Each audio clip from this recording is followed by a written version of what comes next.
শেখ হাসিনার রাজনৈতিক সিদ্ধান্তের কারণে, শেখ হাসিনার রাজনৈতিক অভিপ্রায়ের লক্ষ্যে প্রায় 2 লক্ষ শিক্ষার্থীর জীবনকে হুমকির মুখে ঠেলে দেওয়া হয়েছে। তারই ধারাবাহিকতায় অধিভুক্ত বাতিল করা হলেও গত 1.5 বছর ধরে আমাদের এই যে 7টি কলেজের শিক্ষার্থীরা আন্দোলন করছে, সেখানে কিন্তু কার্যত কোনো আমরা সমাধান দেখতে পাচ্ছি না। বিশেষ করে আমি আজকে এখানে আসার আগে আমি দেখলাম যে গত 31শে অক্টোবর 2024 সালে আমাদের যে আব্দুর রহমান, ফাহাদ, রাকিব সহ আমি 7 জন প্রতিনিধি নিয়ে আমাদের তৎকালীন শিক্ষা উপদেষ্টা, বর্তমানে যিনি পরিকল্পনা উপদেষ্টা হিসেবে আছেন ওয়াহিদ স্যার সহ আসিফ মাহমুদ সহ আমরা সচিবালয়ে মিটিং করেছিলাম। গত 1.5 বছর আগে আমরা যে দাবি উত্থাপন করেছিলাম, শিক্ষার্থীদের যে বিষয়গুলো নিয়ে সমস্যা হয়, সেগুলো কিন্তু গত 1.5 বছর একটু সমাধান হয় না। এই যে আরেকটা কথা না বললেই নয়, আমি কেন্দ্রীয় সমন্বয়ক হিসাবে সায়েন্স ল্যাব নীলক্ষেত নেতৃত্ব দিয়েছিলাম। আজকে আমার ভাইরা ঢাকা কলেজের শিক্ষার্থীরা বিশেষ করে বিকেলের পর থেকে তিতুমির বা অন্যান্য কলেজের শিক্ষার্থীরা এখানে যুক্ত হয়েছে। আমরা ওই সময় আন্দোলন করেছি প্রায় 12-13 দিন। এই এলাকা একদম পুরো ব্লক করে দিচ্ছি। আমাদের রিক্সা চালক, বাস চালক অথবা যে প্যাসেঞ্জার যারা ছিল, তারা গাড়ি থেকে নেমে আমাদের বিস্কিট দিত, পানি দিত। তো আজকে রাষ্ট্র জনগণের সাথে তামাশা করছে, শিক্ষার্থীদের সাথে তামাশা করে শিক্ষার্থীদের সাথে জনগণের সংঘর্ষ তৈরি করার একটা পরিবেশ তৈরি করে। আমরা মনে করি রাষ্ট্র এখানে সম্পূর্ণরূপে ব্যর্থতা পরিচয় দিয়েছে। এই যে রাস্তায় যারা দাঁড়িয়েছে, অনেকে আমাদের শিক্ষার্থীদের নিয়ে বিরূপ মন্তব্য করছে, এগুলো আমাদের লজ্জা লাগে। আজকে আমি স্পষ্ট করে বলতে চাই, আর কোন সায়েন্স ল্যাব, নীলক্ষেত বা ওই শিক্ষা ভবন নয়, যদি আগামীকালের মধ্যেই ঢাকা কেন্দ্রীয় বিশ্ববিদ্যালয়ের অধ্যাদেশ জারি না হয়, তাহলে যমুনাও ঘেরাও করতে হবে। জনগণের ব্যাড ট্যাক্সের বিনিময়ে আমরা যারা সরকারি কলেজে পড়াশোনা করি, আমরা যারা বিশ্ববিদ্যালয়ে পড়ি, তাদের প্রতি আমাদের দায়বদ্ধতা রয়েছে। জনগণের সাথে জনগণকে কষ্ট দিয়ে আমাদের কোনো দাবি আদায় করতে হবে না।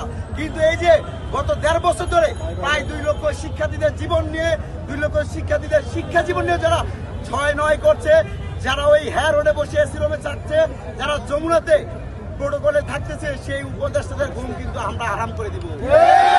এখন পর্যন্ত শান্তিপূর্ণভাবে প্রধান উপদেষ্টা বরাবর বারবার আবেদন করেছি, এখনো করছি। যেহেতু আগামী 12ই ফেব্রুয়ারি ত্রয়োদশ জাতীয় সংসদ নির্বাচন অনুষ্ঠিত হতে যাচ্ছে, আগামীকাল ক্যাবিনেট মিটিং রয়েছে। আমরা মনে করি এখানে একটা বিষয় স্পষ্ট করি, আমাদের আন্দোলনরত এবং 7 কলেজের অন্যান্য শিক্ষার্থীদের মধ্যে একটু গুরুত্ব ছিল যে আমরা কোন মডেল চাই। আমরা যদি বিশ্ববিদ্যালয় হই, তাহলে কি ঢাকা কলেজ থাকবে কিনা, অন্যান্য কলেজ থাকবে কিনা, বা মেয়েদের সাথে সহাবস্থান হবে কিনা, এই বিষয়গুলো, বা বর্তমানে যারা শিক্ষক আছে তারা থাকবে কিনা, এই বিষয়গুলো কিন্তু অনেকটা এখন কনসিডার হয়েছে। আমরা মনে করি উদ্বুদ্ধ পরিস্থিতিতে যে আলোচনা হয়েছে, সেখানে আর কোনো অজুহাতেই ঢাকা কেন্দ্রীয় বিশ্ববিদ্যালয় অধ্যাদেশ আটকানো যাবে না।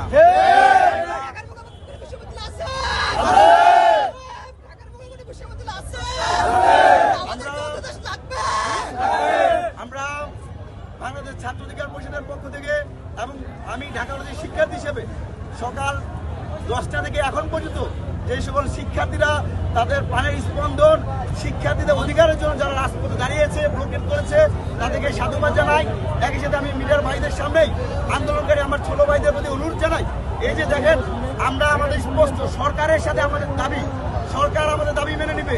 সরকারের জন্য আজকে দাবি আমাদের আটকে যাচ্ছে, কিন্তু এই যে আমাদের পাশে কিন্তু ইবনে সিনা আছে, ল্যাবেড আছে, সেন্ট্রাল হসপিটাল আছে, পাশে শাহবাগের বিজি হসপিটাল আছে।